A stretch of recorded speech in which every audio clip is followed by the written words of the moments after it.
নমস্কার বন্ধুরা, gardening master দেব channel থেকে দেব বলছি। বন্ধুরা, আজকের পয়লা বৈশাখের প্রথম দিন, শুভ নববর্ষ। তাই আপনাদের জন্য একটা ভিডিও নিয়ে এলাম। গার্ডেনিং মাস্টার চ্যানেলে অনেক দিন ভিডিও আসে না।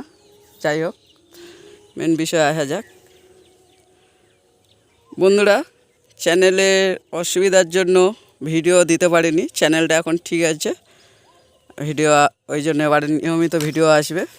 বন্ধুরা দেখুন, আজকের আমি যেটা দেখাবো, আমরা পেয়ারা গাছ তো লাগাই, কিন্তু পেয়ারা গাছে যে পিঞ্চিং পদ্ধতিটা, সেটা সব বাগানই পাচ্ছে না। মানে অনেকে বলছে যে পেয়ারার পিঞ্চিং নিয়ে একটা ভিডিও দাও।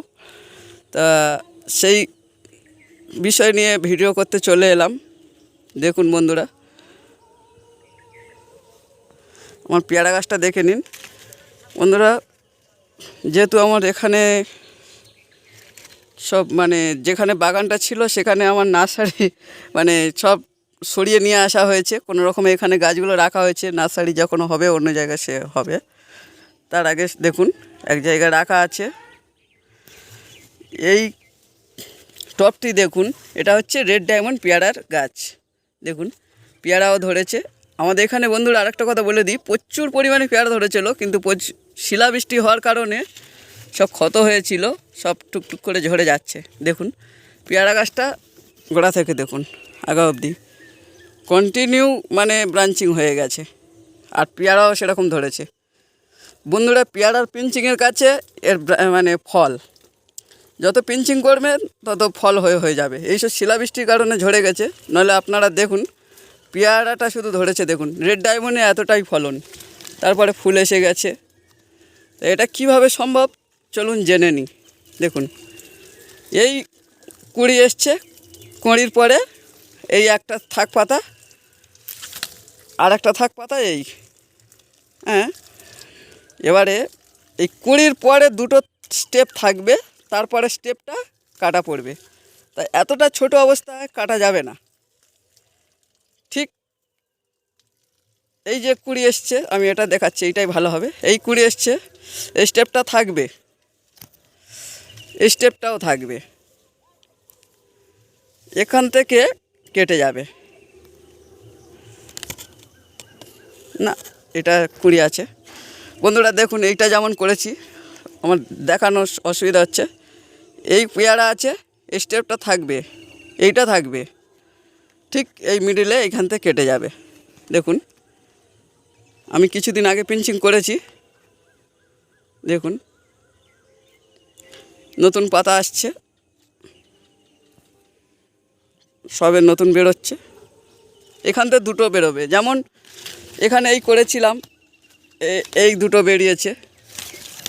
এবারে একটু এর মাথা কচিয়া, একটু পরিপক্ক হলে তবে করতে হবে। এই গাঁটটা যখন ছেড়ে বেরিয়ে যাবে তখন করতে হবে। এখন ছোট তো, যেহেতু এখন করলে পিঞ্চিংয়ে অসুবিধা হতে পারে। দেখুন বন্ধুরা, প্রত্যেকটা আগায় পেয়ারা আছে। আপনাদের এইখানে ভালো বুঝতে পারছেন কি জানি না, একটা ছোট গাছ দেখাই চলুন, গোল্ডেন এইটের। দেখুন এটা আমার 8 ইঞ্চিতে একটা ছোট্ট গোল্ডেন এইট পেয়ারার চারা। দেখুন এর তো একদম গ্রাফটিং থেকে একটুখানি পাতা ছিল, তারপরে আমি পিঞ্চিং করে করে এই শেপে এনেছি। এই দুটো পাতা আসতে এই পিঞ্চিং করা হয়েছে, এই হয়েছে। ফের এইখানে পিঞ্চিং হবে এই দুটোই, যেমন এই করা হয়ে গেছে, এখান থেকে পাতা ছাড়ছে। ওই জন্য এরকম পিঞ্চিং করতে থাকুন, আর পেয়ারা গাছগুলো শেপে আনুন। দুটো করে পাতা আসবে, পিঞ্চিং করে দেবেন। দুটো স্টেপ, এই ধরো এই হলো, এখানে পিঞ্চিং হবে। এরকম পিঞ্চিংটা করতে থাকুন। আবার ধরো এইখানে ফুলটা এলো, এর দুটো গাঁট পরে তবে পিঞ্চিং করবেন। এই ফুল এলে ধরো এইখানে ফুল এসছে, এই গাঁটটা থাকবে, এইটা থাকবে, আগাটা কেটে দেবেন।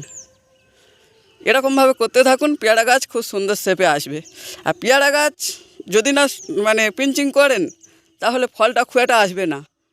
আর বন্ধুরা, ভিডিওটা যদি ভালো লাগে লাইক কমেন্ট শেয়ার করবেন, সাবস্ক্রাইব করে আমাদের পাশে থাকবেন।